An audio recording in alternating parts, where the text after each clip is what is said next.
weak men create bad times create strong men. And I think we're in a season right now where we've raised a lot of weak men in our generation, and we're in a world that's pushed us to be betas. And we're trying. The point of the show is we're trying to inspire a generation of alphas here, so that we can create good times again. And we're in hard times. I think the economy's at a bad spot. Like everything's it seems to at a bad spot here. We're trying to raise strong men. I've met your brother Joe. I've met your sister Mary. I've met a whole bunch of Flynns now. Every one of them just seems to be top tier. What advice, if you could almost like reach through and just like pull some advice from a generation that's passed, from this generation of the people that raised you? Your mom's in that picture there. Yeah, sweet lady. What advice would you give them? Andrew and I both have young sons. They're only 2 days apart, actually. Andrew and I have sons that are only 2 days apart, 2 years old, and we're raising some young men. What advice, if you could pull something from that generation where things were good, and they raised strong men, and they had strong men, men that served our country, men that were, carried themselves proudly because they did great things. What advice would you give us to raise some young men? Yeah, and so it's to you, and I think I know your growing audience. I mean,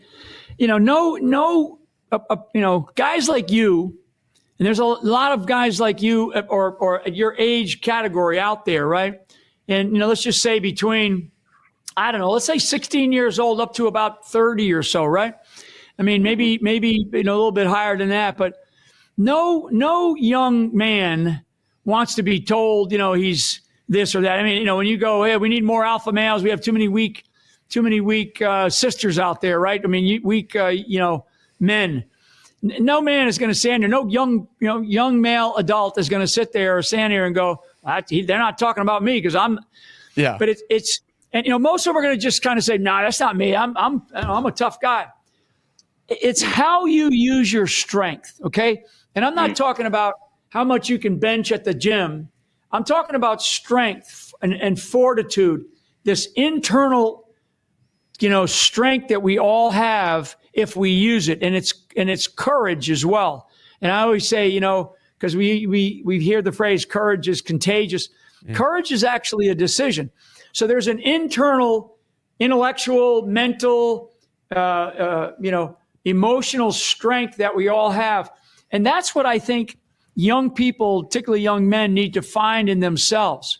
Is that don't worry. Back to what I said earlier. Don't worry about what others think of you. What do you think of yourself, right? Love thyself, right? Love thyself. And I think that, like I always tell people that I didn't go overseas. I went overseas, much younger than what you guys are now, into my first combat environment. And I didn't go there. And what I learned from that is I wasn't going there because I hated some enemy. In that time, in that case, it was against it was against the Cubans. Wow. In Central America, or I'm sorry, in the Caribbean. And, it wasn't because I hated them. It was because I loved my family. I loved my country. I loved, right? And I think that we've got to find that love for ourselves and then for others. And then use that strength, use that emotional, mental fiber, use that kind of strength to portray who we are. But also never forget, and Americans love this. I know this. I know it because, people, because I love it. I love it in other people.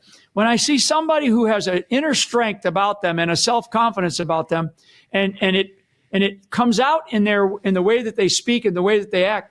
But one of the other character traits that I think is really appealing, and I think it's necessary in the great leaders of our time, and not only in the history of America, but in the history of the world, is that idea of humility, that trait of humility. Because it's not like, this is not about me. Right. This is about us. This is about, Yeah. For the great teams, the great leaders of great teams, it was always about the team and always about what the team could accomplish and not about what one person could accomplish. So I think if we have that attitude, if you have that attitude, if your audience that is paying attention, it's not about as myself and my brother there, my brother Charlie, were in Afghanistan at the time. That's the idea that we must take forward as men, as young men, as any men around today. And we've got to understand that we cannot have a society a functioning, thriving society without young men participating in the application of every kind of institution that we have. And the first institution is the institution of the family. Yeah. And recognizing that families do matter, because, at the end of the day, even if you only have, a parent or an uncle or an aunt or somebody, when the stuff hits the fan, when the proverbial stuff hits the fan, and you turn around, you're not going to find, your friends don't come running to you all that much. Believe me. I talked about my friends because I had good friends from when I was a young kid, but I had my family, and I particularly had my inner circle family, my wife and my, you guys know my son Michael. You haven't met my son Matt yet, I don't think. And my son Matt is serving in the military today. So people don't know that. Wow. So it's a matter of, that's my brother Charlie and I at an event at Fort Bragg, North Carolina. I love it. So I think that's really, strength is not just about how much you can bench press, young guys. It's about strength and fortitude of your convictions and what you want to do in your life. Have a great time, experiment, explore. Treat others, though, like you like to be treated, right? That's the golden rule. Amen. Don't do something that's going to intentionally hurt somebody else. I mean, there are times when you say something stupid, you do something stupid, and you don't intentionally mean to hurt somebody, but you probably did. Yeah. And so, you know what? If it's necessary to apologize to them. Say you're sorry. Say, I was humility, dumb. 8 years ago, we developed and launched the best bed sheets ever. Since then, you've all enjoyed the best sleep of your life. And to thank you all for your support, we're bringing you our bed sheets for the lowest price in MyPillow history. Get our seasonal flannel sheets for 50% off. They're nearly sold out, so get yours today before they're gone. Check out our new Percale line. Queen size only $39.98. King size only $49.98. And our famous Giza Dream bed sheets, queen size originally $139.96. Wait on it. Now only $59.98. King's just $10 more. So go to mypillow.com or call the number on your screen. Use your promo code to get huge discounts on all MyPillow bed sheets. And for a limited time, when you order $75 or more, your entire order ships absolutely free. We have very low quantities at these prices, so order now. When I started MyPillow, it was just a problem solution, one product company. Well, since then, with the help of my dedicated employees, we now have hundreds of products, some you might not even know about. To get the word out, we're having a $25 extravaganza.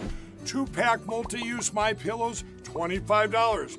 MyPillow sandals, $25. And for the first time ever, our 6-pack towel sets, you guessed it, just $25.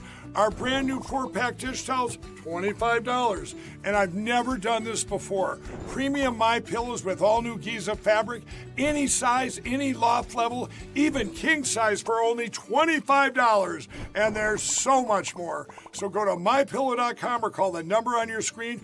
Use your promo code for our $25 extravaganza. Order $75 and over, your entire order ships absolutely free.